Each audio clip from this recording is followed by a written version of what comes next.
Assalamualaikum warahmatullahi wabarakatuh. Perkenalkan, nama saya Ahmad Arhadi Baden, NIM 21020030035, Prodi Budidaya Perairan.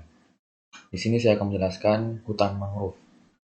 Hutan mangrove dikenal sejak 3000 tahun sebelum Masehi. Namun, deskripsi yang jelas baru dibuat orang Yunani pada tahun 325 SM. Definisi dari mangrove adalah komunitas di daerah pantai atau muara sungai di daerah tropis yang dipengaruhi oleh pasang surut air laut yang didominasi oleh jenis pepohonan yang mempunyai kemampuan untuk tumbuh dan berkembang pada perairan asin. Mangrove adalah kumpulan tumbuhan tropis atau subtropis yang hidup di daerah intertidal dengan kondisi tanah anaerob. Kondisi lingkungan optimal untuk dapat hidup, tumbuh, dan berkembang dengan baik. Suhu udara 20 derajat Celcius dan air 24 derajat Celcius. Tekstur substrat atau tanah berlumpur cukup terlindung dari hempasan ombak jangkauan pasang surut yang luas, aliran air tawar, arus laut yang dapat membantu penyebaran benih, bentuk pantai yang dangkal dan landai untuk memudahkan perkembangan benih. Zonasi berdasarkan salinitas. Yang pertama, zona air payau hingga air laut dengan salinitas pada waktu terendam air pasang berkisar antara 10 sampai 30, 0/00. Yang kedua, area yang terendam sekali atau dua kali sehari selama 20 hari dalam sebulan atau Rhizopora mucronata. Yang ketiga, area yang terendam 10 sampai 19 kali per bulan atau A. alba, A. marina, Soneratia giffriti Rhizopora sp.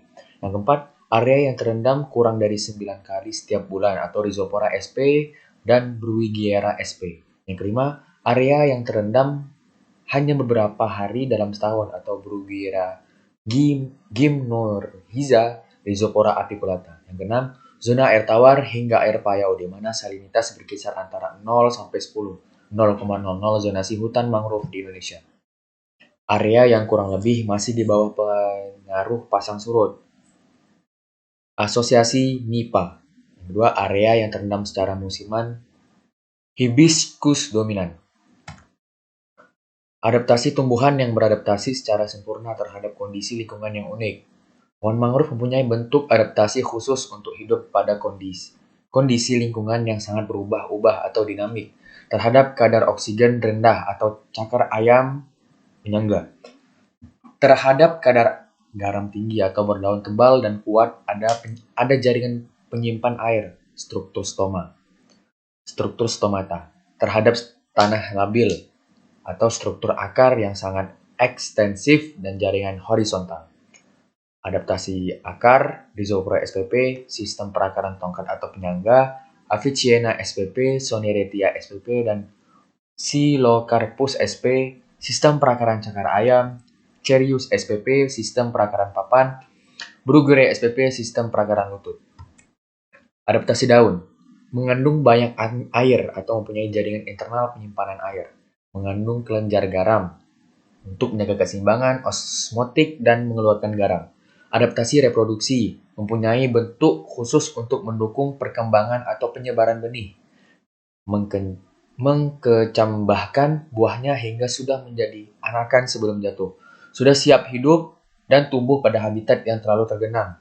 Umumnya vivipar melekat di akar. Isogomon sp. Tree oyster. Citamalus teletae staret barnacle. Pseudokeros crozeri linet flatworm. Euapta Lapalbiadacea cucumber. Perairan, Modiolus americanus tulip atau tulip musel, Cheritum lateratus atau stocky cherry, Conus floridanus floridensis atau Florida cone, Eupollinia nebulosa atau spaghetti worm. Perairan, Aterinomaurus tipes hard-haired silverside, Holocanthus bermudensis juvenile blue angelfish, Anisotremus virginicus juvenile porkfish, Luthjanus griseus grey or mangrove snapper. Fungsi ekologis hutan mangrove. sebagai peredam gelombang dan angin badai, pelindung pantai dari abrasi, penahan lumpur, dan perangkap sedimen yang diangkut oleh aliran air permukaan, sebagai penghasil sejumlah besar detritus, terutama yang berasal dari daun dan dahan pohon mangrove yang rontok. Sebagai daerah asuhan atau nursery ground, daerah mencari makanan atau feeding ground, dan daerah pemijahan atau spawning ground, bermacam biota perairan atau ikan, udang, dan kerang-kerangan. Pemanfaatan hutan mangrove. Yang pertama sebagai pemasok larva ikan dan udang alam, yang kedua sebagai daerah ekowisata. Mengenal masing-masing jenis.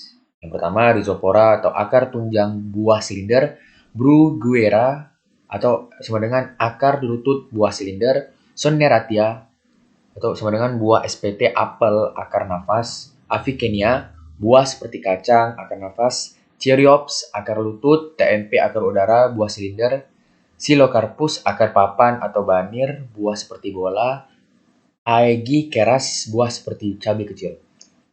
Genus Rhizopora. Yang pertama Rhizopora mucronate, jumlah rangkaian bunga 4-8, daun lebih lebar, buah lebih panjang. Yang kedua Rhizopora stylosa, jumlah rangkaian bunga 9-16. Rhizopora apiculata, jumlah rangkaian bunga genus Bruguiera.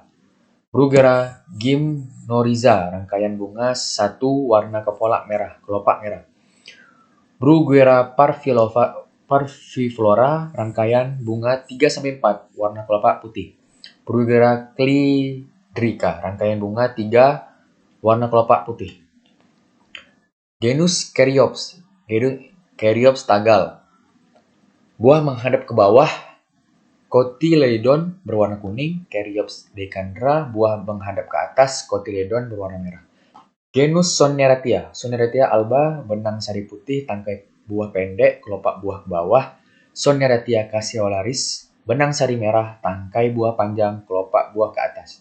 Genus Avicenna, Avicenna marina, ujung daun agak membulat, bentuk oval. Avicenna alba, ujung daun lancip, bentuk lancet. Avicenna lanata, daun tebal berbulu oval, bagian bawah agak terang. Genus Silocarpus granatum, bentuk daun oval. Silocarpus moluccensis, bentuk daun lancet. Genus Aegikeras corniculatum, susunan bunga atau buah seperti praying, bentuk buah curve atau melengkung. Aegikeras floridum, susunan bunga atau buah tandan, bentuk buah lurus. Mungkin itu saja yang bisa saya sampaikan. Sekian dari saya. Wassalamualaikum warahmatullahi wabarakatuh.